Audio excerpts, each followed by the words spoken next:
숙필 임씨는 사도세자로 알려진 추존왕제 장조의 후궁으로 생전 직책은 세자의 후궁인 양제였습니다. 그녀는 사도세자의 서출인 은원군 이인과 은신군 이진의 생모이자 훗날 철종의 증조모가 되는 인물이었습니다. 숙필 임씨는 경기도 김포 출신으로 통덕랑을 지낸 임지범과 김해 김씨 사이에서 태어났습니다. 궁인으로 입궁했던 그녀는 1752년 사도세자의 눈에 들어 승은을 잇게 됩니다. 이후 임신을 하면서 그의 후궁이 되었고 아들들을 낳은 공으로 종이품 양제에 오르게 됩니다. 숙비는 사도세자의 부인인 해경궁 홍씨가 지은 한중록 덕분에 이름이 전해지는 몇 안 되는 후궁 중 하나로 이름은 유혜입니다. 이렇게 임씨의 인생은 궁리에서 세자의 후궁이 되면서 탄탄대로를 걷는 것처럼 보였지만 실상은 그렇지 못했습니다. 사도세자는 한때 그녀를 가까이 했지만 총애하지 않았다고 전해지며 임씨가 임신을 했다는 사실을 알게 되자 세자는 아버지 영조에게 꾸중을 받을까 두려워한 나머지 그녀가 출산을 하기 전까지 모른 척했다고 합니다. 또한 시어머니인 영빈이 씨도 임씨를 못마땅해 했는지 아는 채도 하지 않고 투명인간 취급을 했습니다. 이렇게 임씨가 만삭이 되도록 모두에게 외면을 당하고 방치되자 이를 지켜보다 못한 사도세자의 부인이자 당시 세자빈이었던 해경궁 씨가 그녀를 돌봐줍니다. 해경궁은 한중록에서 말하길 임씨가 너무 박대를 당해서 질투는커녕 동정심이 생길 정도였다고 합니다. 이후 임씨는 우여곡절 끝에 자신의 첫째 아들인 은원군을 출산하지만 뒤늦게 이 사실을 알게 된 영조가 불같이 노하면서 왕실의 분위기는 마치 사르는 판을 걷는 듯 했습니다. 영조는 이 일로 인해 무려 한 달이 넘게 사도세자를 꾸짖었고 이때 아끼던 며느리인 해경궁 홍씨에게도 남편의 사랑을 받으려고 남들이 다 아는 투기도 아니한다 라고 꾸짖습니다. 이는 해경궁이 세자가 여자를 가까이 하는 일을 자신에게 알리지 않았고 심지어 임씨를 돌봐주기까지 한 것을 불충이라 본 것이었습니다. 해경궁은 남편이 하는 일을 어찌 우전에 일러바치냐고 영조에게 항변을 했지만 더더욱 혼났으며 이에 대해 기록에는 엄중한 하교가 그치지 않았다 라고 표현되어 있습니다. 평소에 아끼던 며느리인 해경궁 씨에게 관대한 모습을 보여준 시아버지 영조가 엄히 꾸짖었던 것을 보면 계속되는 사도세자의 비행에 대해 왕이나 아버지로서 매우 심각하게 생각했다는 것을 알 수 있습니다. 그리고 당시 영조에게 있어 눈에 차지 않았던 아들이 학문을 가까이 하지 않고 궁녀를 건드려 자식까지 본 것을 매우 못마땅했을 것입니다. 물론 과거의 예를 보면 세자가 후궁을 들이는 것은 큰 문제가 될 정도의 일은 아니었습니다.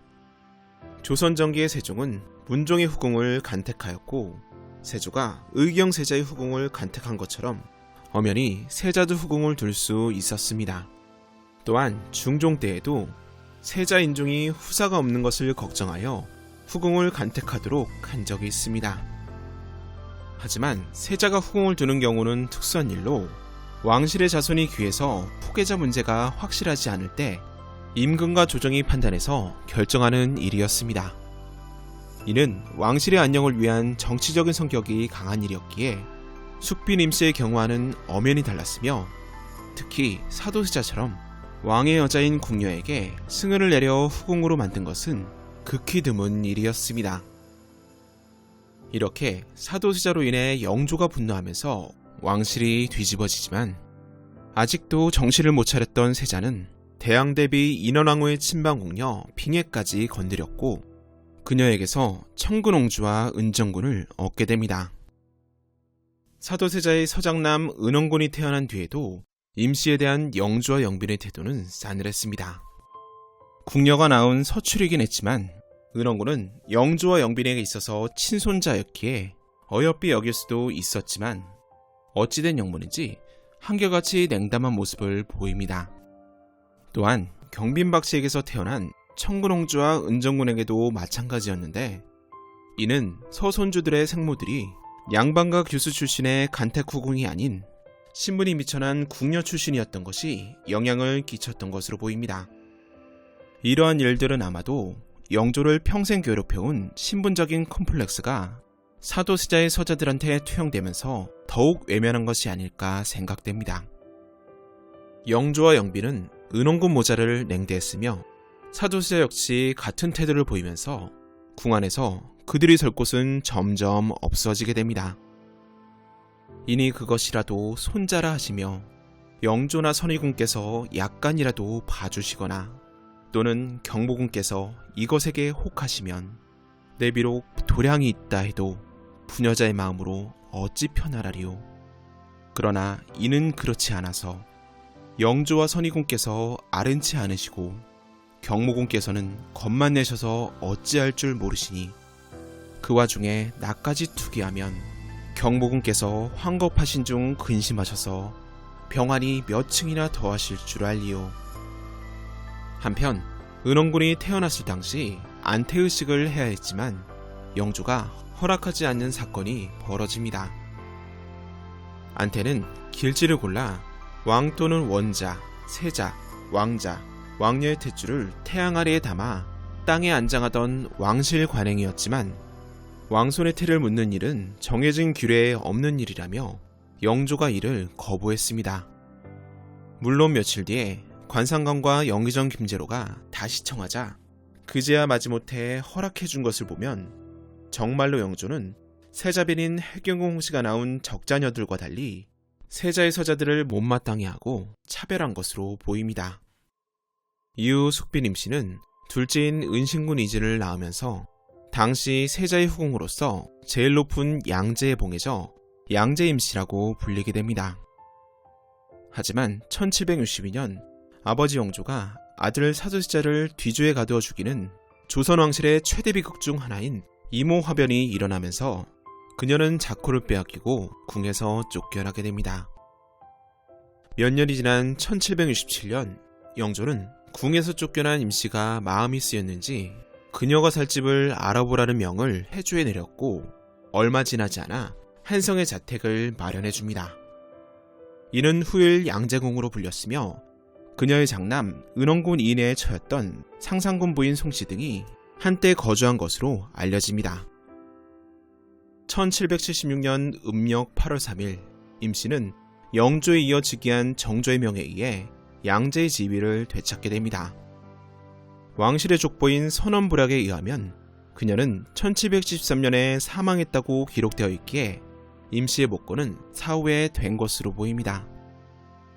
세월이 흘러 그녀의 증손자인 철종이 왕위에 오르게 되지만 그의 재위기간 중 숙빈 임씨에 대한 시호나 존호의 추상 여부는 알려져 있지 않습니다. 한편 임씨의 두 아들들은 비극적으로 세상을 떠난 남편 사도세자와 불우한 말년을 보낸 그녀와 마찬가지로 평탄하지 않는 삶을 살게 됩니다. 사도세자의 삼남이자 숙빈 임씨의 첫째 아들인 은원군은 아버지 사도세자가 이모화변 때 사망한 후 출궁되어 자라다가 10살 때 은원군에 봉해졌으며 3년 후 송낙효의 딸과 가래를 올리게 됩니다. 하지만 경제적인 어려움을 겪게 되면서 학렬상 외조부이자 해경궁 홍씨의 아버지인 홍봉안에게 약간의 생활비를 지원받게 되는데 이로 인해 정순왕후 김씨의 오빠인 김기주한테 탄핵을 당하게 됩니다. 이는 풍산홍씨와 경주 김씨의 권력 다툼에 휘말린 것으로 은원군 은신군 형제는 어린 나이 때부터 정쟁의 대상이 됩니다. 그래도 순회 세자의 집이었던 용동궁을 사저로 하사받았고 오이도 총부 도총관으로 지낼 정도로 종실로서 대우를 받게 됩니다. 하지만 1771년 관원의 시중을 두는 노비를 많이 거느리면서 남열을 타고 다닌 게 문제가 되어 동생 은신군과 함께 사치를 부린다는 이유로 파직이 되었고 곧이어 시전 상인들에게 수백 냥의 빚을 지고 갑지하는 것이 알려지자 할아버지 영조에 의해 제주도로 유배를 가게 됩니다. 그곳에서 같이 유배를 갔던 동생 은신군이 안타깝게도 풍토병으로 세상을 떠나게 되지만 은신군은 끝까지 버텨 유배형에 처한 지 3년 만에 사면을 받아 한성으로 돌아오게 됩니다. 이후 그는 한동안 근신하면서 학문에 주력하면서 살다 1776년 영조가 세상을 떠나자 뒤이어 왕위에 오른 이복형 정조에 의해 영조의 무덤인 정릉을 관리하는 수릉관에 임명됩니다. 그리고 그 공으로 1777년에 승급해 정일품인 홍록대부에 올랐으며 얼마 후에는 현록대부에 이르게 됩니다. 이때 은원군은 해경우 홍씨의 생일을 챙기고 생일날 벌어지는 잔치를 주관한 정도로 적극적으로 왕실의 대소사에 참여하는 모습을 보여줍니다. 그러나 정조 주기 초에 실세로 군림하던 홍구경이 은원군의 장남 이담을 이용하려고 하면서 은원군의 일가는 위기에 처합니다. 홍구경은 정조의 후궁이 된 자신의 누이 원비롱씨가 아들을 낳지 못한 채 사망하자 이담을 그녀의 양자로 삼아 완풍군에 봉하고 대통을 이으려 했습니다. 은원군은 처음에 이를 거절했지만 끈질긴 홍구경의 설득과 부탁에 넘어가 아들이 원빈의 양자로 들어가는 것을 승낙하게 됩니다. 하지만 신하가 이러한 움직임을 보인다는 것은 말도 안 되는 일로 100번 양보해서 왕이 병약하고 나이가 많았다면 어느 정도는 가능성 있는 일이었지만 정조는 언제든지 새로운 후궁을 들여 후사를 볼 수 있을 정도로 건강하고 젊었습니다. 이는 상식적이지 않은 행동이었으며 더 나아가 왕권에 대한 도전으로 볼 수 있을 정도로 심각한 사안이었습니다. 이렇게 정조 치세 초에 권세를 누리던 홍구경이 무리수를 두게 되면서 결국 실각하게 되었고 완풍군 역시 파양당해 상계군으로 군호가 바뀌게 됩니다.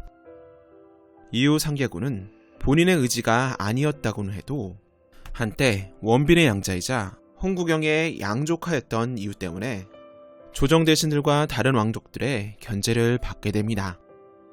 결국 이에 따른 스트레스 때문인지 상계군은 통덕락 신호의 딸인 군부인 신씨와 혼례를 올린 지 몇 달이 되지 않은 1787년 불과 18세의 나이로 음독 자살하고 맙니다. 그런데 이와 관련해서 상계군은 스스로 삶을 마친 게 아니라 아버지 은원군에 의해서 독살이 되었다는 독살설이 존재합니다.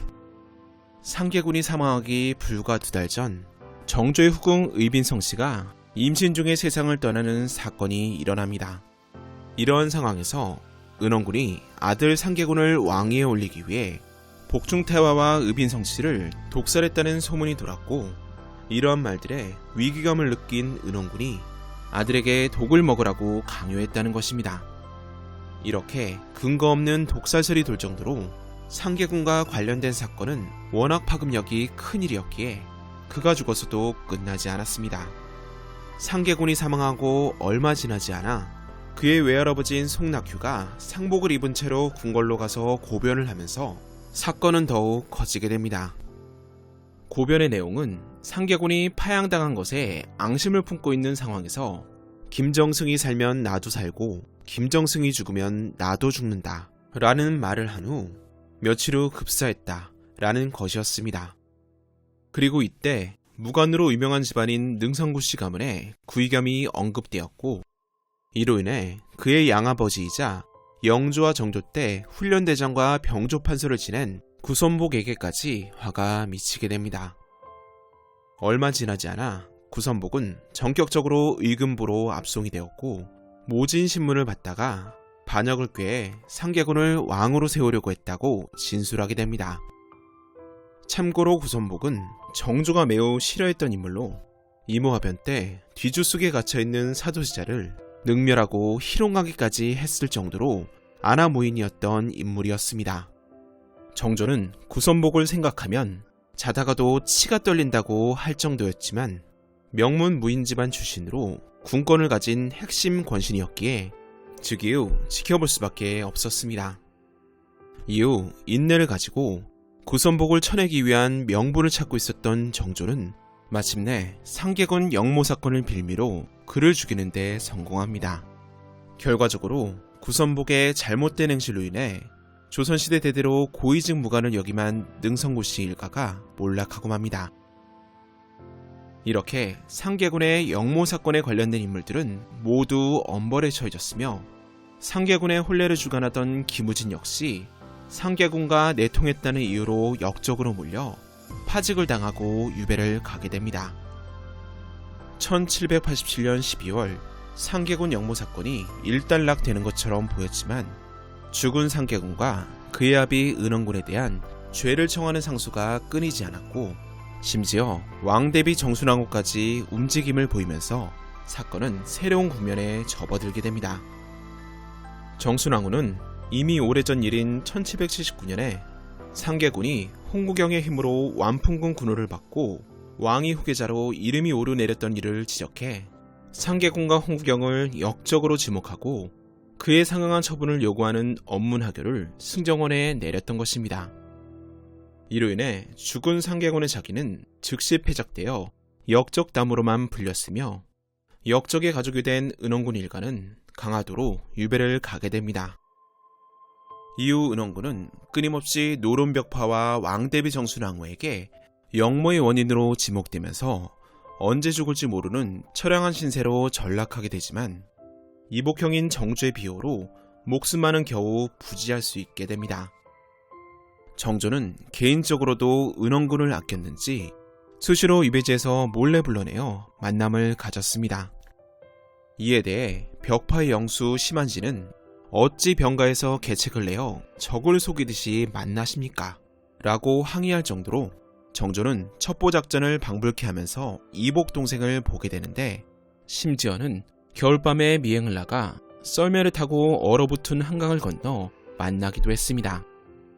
그때마다 노론, 소론, 남인들까지 왕대비 정순왕후와 함께 이는 아니 되는 일이라고 정조에게 주청을 하지만 그는 요지부동이었습니다. 이렇게 형제간의 절절한 우애를 보이는 정조에게 백성들의 민심이 쏠리면서 자꾸만 이러한 행동을 하면 사자에 나가서 살겠다 라고 할 정도로 강경하게 나오던 왕대비 정순왕후도 의례적인 반대를 하는데 그치게 됩니다. 당시 은원군은 정조를 제외하면 사도세자의 자식들 중 유일하게 생존한 자식이었기에 정조의 행동은 아버지 사도세자에 대한 효를 홍보하기 위한 정치적 쇼의 성격도 있었다고 보입니다. 사실 단순히 은원군을 보호하려는 의도였다면 오히려 정순왕후와 신하들이 납득할 만한 곳, 즉 서울에서 멀리 떨어진 지역에 은원군을 유배시키고 조용히 편하게 살도록 하는 게 더 나았을지도 모릅니다. 하지만 정조가 이렇게 행동한 것은 은원군 이인의 존재감을 키우는 부작용을 감수하더라도 할 만한 가치가 있는 행위였다는 뜻이었으며 물론 이러한 일들은 이복동생인 은원군에 대한 정조의 개인적인 호감이 바탕이 되지 않았다면 불가능한 일이었습니다. 결과적으로 백성들이 전하께서 이복 형제를 저토록 아끼시니 참으로 효성스러운 분이다 라고 할 정도로 정조에게 민심이 쏠리게 되면서 정순왕후와 노론벽파는 한 발 물러서게 됩니다. 유교 국가였던 조선에서 효라는 것은 대단히 강력한 명분이기 때문이었습니다. 정조의 이러한 행동은 예상대로 은원군 이인의 존재를 정계에 강력히 각인시킵니다. 게다가 유배 생활을 못 견딘 은원군이 그의 서자 이철득과 함께 강화도를 탈출하다 붙잡혀서 다시 안치되는 사건이 벌어지자 은원군의 위치는 더욱 위태로워집니다. 왕대비 정순왕후와 노론벽파는 이 사건을 계기로 은원군을 사형시키라고 주장했지만 정조의 겁으로 그는 무사할 수 있었습니다. 이렇게 이복동생을 지킨 정조는 해경궁 홍씨의 탄신일이나 자신의 생일 때마다 경사기념이라는 명분으로 그를 석방하기 위해 많은 노력을 하지만 정순왕후와 노론벽파의 강력한 반대를 넘어서지 못하고 모두 실패하고 맙니다. 시간이 흘러 정조 사후인 1800년 순조가 즉위하면서 은원군 일가는 위태로운 상황에 놓이게 됩니다. 대왕대비 정순왕후는 아직 어렸던 순조를 대신해 수렴청정을 하면서 나라를 다스렸고 이에 노론벽파가 정권을 장악하게 됩니다. 그리고 얼마 안가 천주교를 탄압하는 신유박해가 일어납니다. 신유박해는 정조의 개혁 정치에 따른 반동 정치의 일환이자 정순왕후의 반대 세력 수청을 위한 수단으로 널리 알려져 있습니다. 하지만 다른 측면에서 보면 정조 제2 시절 정도인 유학을 바로 펴면 사학은 절로 없어질 것이라며 천주교를 묵인한 결과 교세가 줄어들긴커녕 지속적으로 확산이 되었고, 이러한 천주교 신앙은 사회 변혁의 이념을 가지고 있었기에 정조의 개혁을 뒤엎고 전통 질서를 강화하려고 했던 정순왕과의 충돌은 예견된 일로 보였습니다. 이렇게 정치적인 의도로 일어났던 신유박해가 점차 확대가 되자 결국 은원군 일가는 화를 당하게 됩니다. 박해 과정에서 의금부에 체포된 양재공 궁녀가 은원군의 아내 상상군부인 송씨와 며느리 평상군부인 신씨를 천주교 신자라고 밀고 하면서 큰 위기를 맞이했던 것입니다. 과거 은원군의 아들 상계군은 음독 자살을 하였고, 슬픔이 채 가시지도 않은 상황에서 그와 관련된 영모 사건들이 밝혀지자 은원군과 은원군의 서자인 정계군은 연좌되어 강화도에 유배를 가게 됩니다. 연이은 사건으로 인해 은원군의 아내 송씨와 상계군의 아내 신씨는 큰 충격을 받게 되고, 얼마 지나지 않아 숙빈 임씨가 살았던 양재궁에 유폐까지 되면서 힘든 시기를 보내게 됩니다. 이때 주문모 신부를 따르면서 여성들에 대한 정교를 담당했던 강한숙은 그녀들의 처지를 안타까워하며 자주 만남을 가졌고, 자연스레 천주교 교류를 접한 송씨와 신씨는 크게 위로를 받게 됩니다. 이후 그녀들은 마리아라는 세례명을 얻고 정식으로 입귀하면서 정신적인 안정을 찾지만, 궁녀의 밀고로 인해 천주교인으로 밝혀지면서 안타깝게도 사약을 받고 세상을 떠나게 됩니다. 이 일로 인해 은원군은 3사로부터 가족이 사교에 물들도록 단속하지 못했다는 이유로 또다시 탄핵을 받았고, 죽은 아들인 상계군에 관련해서도 끊임없이 상소가 올라오면서 위기에 처하게 됩니다. 이렇게 계속해서 몰리게 된 은원군은 서자 이철특과 함께 가시덤불 장벽 사이에 틈을 만들어서 유배지를 탈출하기에 이릅니다. 하지만 얼마 도망가지 못하고 붙잡혔고, 이 사건이 결정적인 원인이 되어 1801년 사약을 받고 사사되는데, 이때 그의 나이 48세였습니다. 신유박해 이후 살아남은 은원군의 자손들은 유배지인 강화도에서 거주를 했으며, 한때 사면을 받아 도성으로 돌아갔지만 영모를 비롯한 정치적인 상황들로 인해 다시 강화도로 쫓겨나게 됩니다. 시간이 흐른 1849년 헌종이 후사 없이 세상을 떠나자 은원군의 서순자인 이연범이 왕위에 오르게 되는데, 그가 바로 철종입니다. 철종이 즉위하자 은원군의 자기는 복구되었고, 철종의 아버지인 이광은 정계군의 군호를 받았으며 얼마 지나지 않아 정계대원군에 추중됩니다. 한편 숙빈임씨의 둘째 아들인 은신군은 아버지인 사도세자가 우라병을 겪을 시기였던 1755년에 태어나게 됩니다.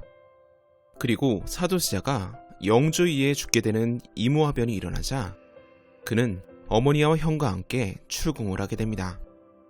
은신군은 12세가 되던 1767년 홍대연의 딸 남영홍씨와 혼례를 올렸고, 얼마 지나지 않아 오이도 총부 도총관에 임명되면서 종친으로서 기반을 닦게 됩니다. 그러나 14세 때 사치를 부렸다는 이유로 친형인 은원군과 함께 관직에서 쫓겨나게 되었고, 심지어 시전상인에게까지 빚이 있다는 사실이 알려지자 할아버지 영조에 의해 은원군 은신군 형제는 제주도로 귀향을 가게 됩니다. 하지만 제주도에서 은신군은 안타깝게도 풍토병에 걸리게 되었고, 이를 극복하지 못한 채 17세의 어린 나이에 세상을 떠나게 됩니다. 세월이 흐른 1815년 인조의 삼남 임평대군의 육대손인 남영군이 은신군의 양자가 됩니다. 이러한 남영군에게는 아들 4명이 있었는데, 그중 넷째가 바로 흥선대원군으로 잘 알려진 이하응이었기에 은신군은 고종이 왕위에 등극하기 이전에 법통상 증접으로 기록됩니다. 1899년 9월 12일 고종의 명에 따라 사도세자가 장종으로 추존되면서 임씨는 내명부 정일품 빈으로 추정되어 숙빈에 봉해집니다. 숙빈의 무덤은 경기도 양주군 금촌 이피리로 이장되었다고 알려져 있으며, 1779년 제주도에서 죽은 아들인 은신군의 묘소가 그녀의 묘소 근처에 만들어지면서 이 지역을 왕자궁 부락이라고 부르게 됩니다. 이후 은신군의 무덤은 양주군 화도면으로 옮겨지지만 안타깝게도 숙빈 임씨의 묘소는 실전이 됩니다. 여담으로 경기도 김포시 양천면과 통진면 일대에는 숙빈의 친정 쪽 친족들이 20세기 초까지도 몇몇 거주하고 있었다고 전해지는데, 이러한 이유 때문인지 아들인 은원군의 첩들 중 한 명인 전상군 부인이 김포 양천면에 묘를 쓰게 됩니다. 한편 숙빈의 가계도를 살펴보면 첫째 아들인 은원군의 자식들 중 영평군이 친자녀 없이 세상을 떠나고, 익평군의 서자 경은군은 두 아들을 낳았으나 그 종족이 모호하여 소식을 알 수 없게 됩니다. 또한 자녀 없이 죽은 둘째 은신군 역시 직계가 단절되어 양자를 들였기에 사실상 그녀의 후손들은 현재 남아있지 않습니다.